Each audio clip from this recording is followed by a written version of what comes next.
Hello students, welcome to the English class. Today in this video we will see clauses, and in this topic today we will see how to change a simple sentence into a complex sentence.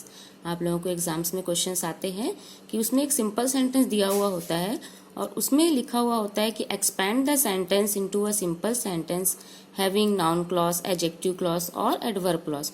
तो किसी भी प्रकार के complex sentence जिसमें कोई भी प्रकार का क्लॉज हो, ऐसा एक क्वेश्चन आपको आता है जिसमें आपको सेंटेंस को एक्सपैंड करना होता है या change the simple sentence into complex sentence ऐसा लिखा हुआ होता है।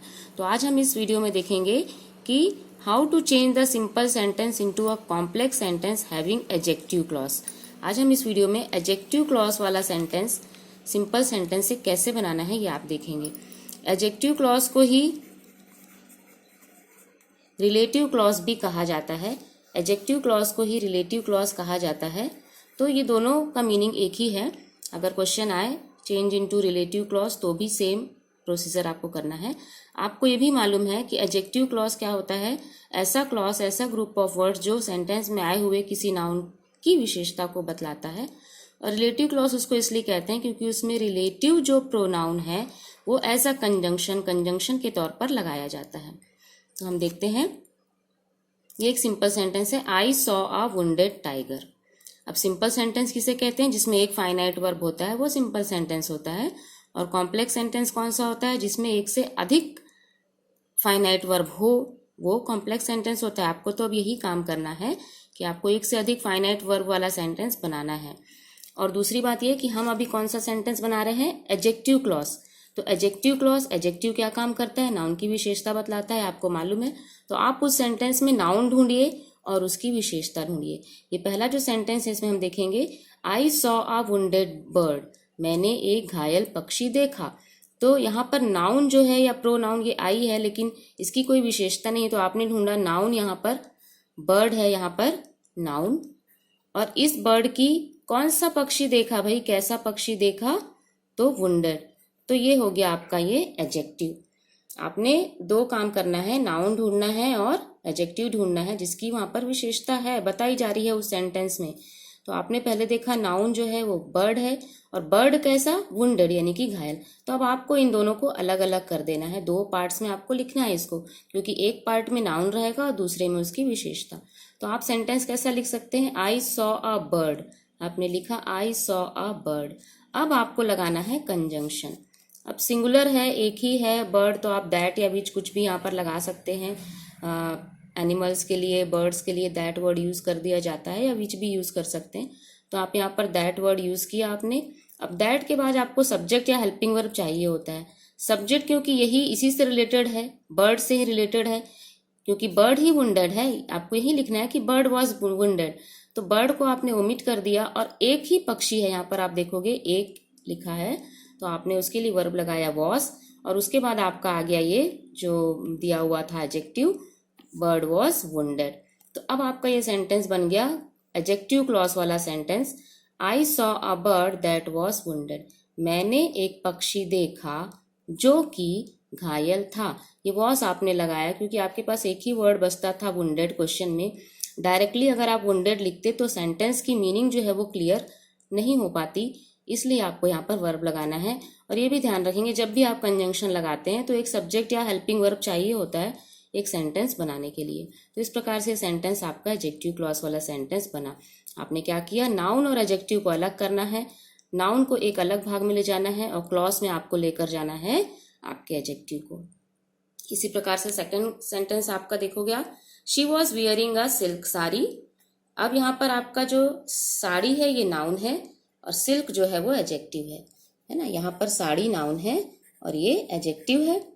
तो आपने क्या किया, साड़ी को अलग किया, she was wearing a sari आपने लिखा, she was wearing a sari आपने यहाँ तक लिख दिया। आपने फिर विच कंजंक्शन लगाया, कंजंक्शन आपको लगाना है क्योंकि आप कॉम्प्लेक्स सेंटेंस बना रहे हैं।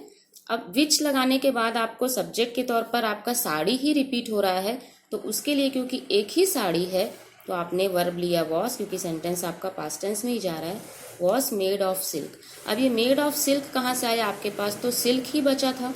मेड ऑफ सिल्क कैसे आया, क्योंकि इसका जो ट्रांसलेशन होता है उसने सिल्क की साड़ी पहनी है और इसका जो ट्रांसलेशन होता है उसने एक साड़ी पहनी है जो कि, अब ये जो की के बाद जो की सिल्क है तो नहीं लिखोगे आप, जो कि सिल्क थी या सिल्क है नहीं लिखोगे, जो कि सिल्क की बनी थी, तो आपने वो बनी थी के लिए मेड ऑफ यूज़ किया, तो made of silk.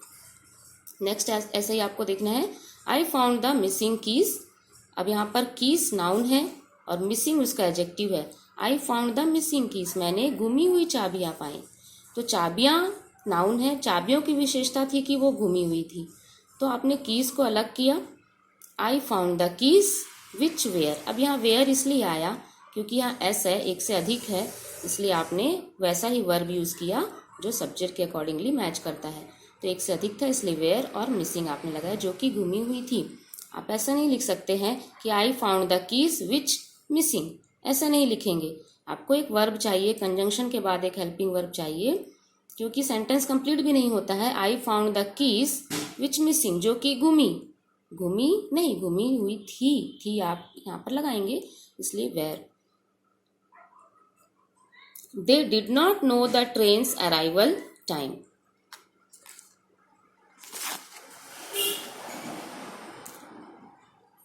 They did not know the trains arrival time. अब यहाँ पर आप देखोगे उनको ट्रेन के आने का वक्त नहीं पता है ना, उनको ट्रेन के आने का समय नहीं पता है।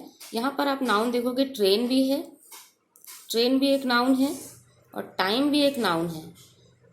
अब यहाँ पर विशेषता किसकी है, ट्रेन की कि समय की? ट्रेन की नहीं है, समय की है। समय कौन सा? आने का। तो यहाँ पर इस नाउन की विशेषता है कि समय कौन सा? आने का, है ना। तो आपने इसको अलग अलग किया, तो आपने लिखा दे did not know the time, they did not know the time when the train would arrive, है ना। आपने टाइम को अलग किया, फिर कब आएगी, समय का यहाँ पर आपको नहीं पता है, तो कौन सा समय? कि train would arrive, when the train would arrive. तो अब ये टाइम की विशेषता हो गई कि वो आने का वक्त यहाँ पर पता चल रहा है। टाइम कौन सा? आने का। ये जाने का भी हो सकता था, पर ये आने का है। ट्रेन की विशेषता नहीं है, ट्रेन के टाइम की विशेषता है, इसलिए टाइम यहाँ पर अलग हुआ and when the train would arrive आपका सेंटेंस बना।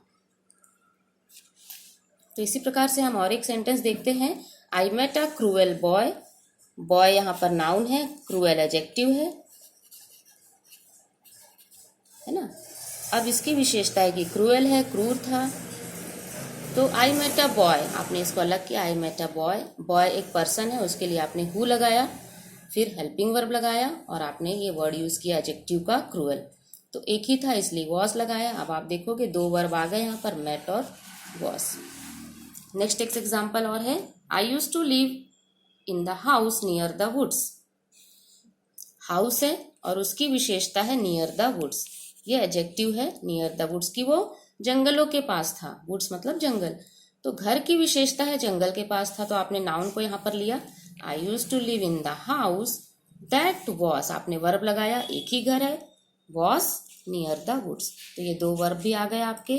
तो अब दो फाइनाइट वर्ब आ गए, तो ये आपका कॉम्प्लेक्स सेंटेंस बन गया हैविंग रिलेटिव क्लॉज या एडजेक्टिव क्लॉज। तो इस प्रकार से आप सिंपल सेंटेंस को एक complex sentence with adjective clause बना सकते हैं, नाउन और एडजेक्टिव अलग अलग करके। So thank you for the watching the video. We will see rest in the next video. Thank you.